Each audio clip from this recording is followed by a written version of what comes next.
انشاءاللہ میں گارنٹی سے کہتا ہوں، جو بندہ بات نہیں کرنا چاہتا تھا نا، اب وہ خود جان بوجھ کر بات کرے گا، انشاءاللہ ستائے گا بات کرنے کے۔ آپ سکون کی نیند سوئیں گے، اس کو نیندیں اس کی آرام ہو جائیں گی۔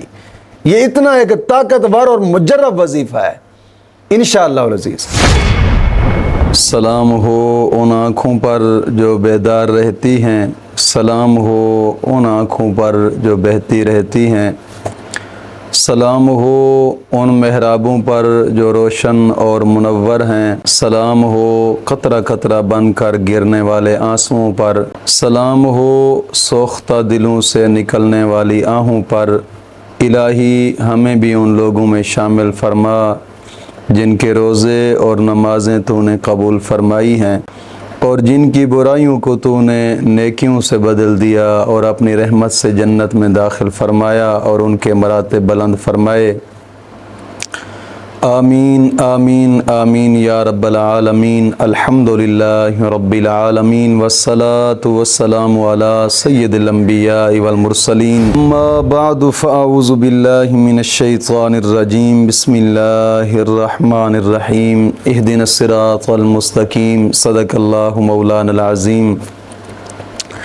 روحانی پاورفل وظائف میں سے آج ایک اہم سبق دوستوں کی نظر کرنا ہے۔ محبت کا ایک اہم ترین اسم اعظم کا وظیفہ ہے کہ جو شخص بات نہیں کرتا یا بات نہیں سنتا، آپ یہ وظیفہ کریں گے تو یہ ایک خاص اور جلالی اسم اعظم ہے۔ بزرگ فرماتے ہیں کہ وہ بات کرنے پر مجبور ہو جائے گا، کیونکہ تسخیر خلائق کے لیے اس اسم اعظم کو بہت زیادہ پڑھا جاتا ہے، اور کوشش فرمائے کہ جائز کاموں کے لیے اس کو استعمال کریں، کہ ناجائز کے لیے بالکل ہی ہماری طرف سے کوئی اجازت نہیں ہے۔ جائز کے لیے استعمال کریں، مثال کے طور پر میاں بیوی کی بات نہیں سنتا، یا بیوی میاں کی بات نہیں سنتی، یا بہن بھائی آپس میں ایک دوسرے کی بات نہیں سنتے، یا پھر آپ شادی کے لیے کرنا چاہتے ہیں، کہیں کوئی شادی کے لیے آپ کی بات نہیں سنتا، منگنی کے لیے بات نہیں سنتا، یعنی جو جائز مقصد ہیں، آپ ان جائز مقصد کے لیے آپ اس اسم اعظم کو پڑھیں۔ یہ اسم اعظم اللہ رب العزت کا ایک صفاتی نام ہے اور بہت زیادہ ہی برکتیں ہیں اس کی، لیکن کوشش کریں کہ ان شرائط کے ساتھ آپ اس اسم اعظم کو پڑھیں، کہ سب سے پہلی شرط یہ ہے کہ نماز کی پابندی کریں، اور ہر نماز کے بعد 11 مرتبہ کلمہ طیبہ اور 11 مرتبہ درود پاک، یہ اشد ضروری ہے۔ دوسری شرط یہ ہے کہ اپنے تمام گناہوں سے توبہ کریں اور آئندہ گناہ نہ کرنے کا ایک پختہ عزم کریں، اور تیسری شرط یہ ہے کہ روزانہ کی بنا پہ کم از کم 2 رکوع قرآن پاک کی تلاوت کے لازمی کریں، لازمی۔ دوستو، قرآن کریم کی تلاوت انسان کو بہت زیادہ فائدہ دیتی ہے، کہ ایک تو اس سے مردہ دل زندہ ہوتے ہیں قرآن کریم کی تلاوت کرنے سے، اور ہر حرف پر مولا کریم 10 نیکیاں عطا فرماتا ہے، 10 گناہ معاف کرتا ہے، 10 درجات بلند کرتا ہے۔ کوشش فرمایا کریں کہ اور قرآن کریم کی تلاوت کرنے کے بعد انسان جو بھی دعا مانگے دعا قبول ہوتی ہے۔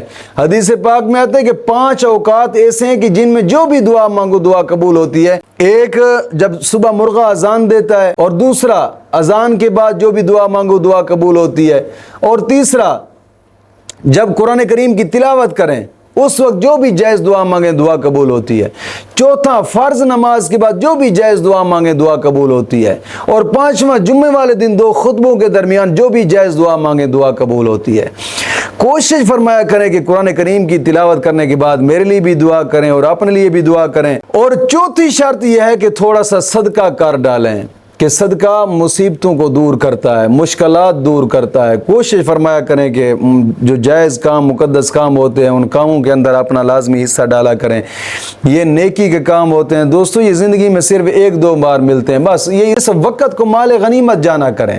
کوئی بھی نیکی کا کام ہو، کوشش فرمائے کہ مقدس کاموں میں اپنا لازمی حصہ ڈالا کریں، صدقہ کر دیں، کسی غریب یتیم مسکین کو دے دیں، مسجد کے تعمیراتی کام میں، یعنی صدقہ کریں لازمی۔ حدیث پاک میں آتا ہے کہ صدقہ جہنم کے 70 دروازے بند کر دیتا ہے۔ کوشش فرمائیں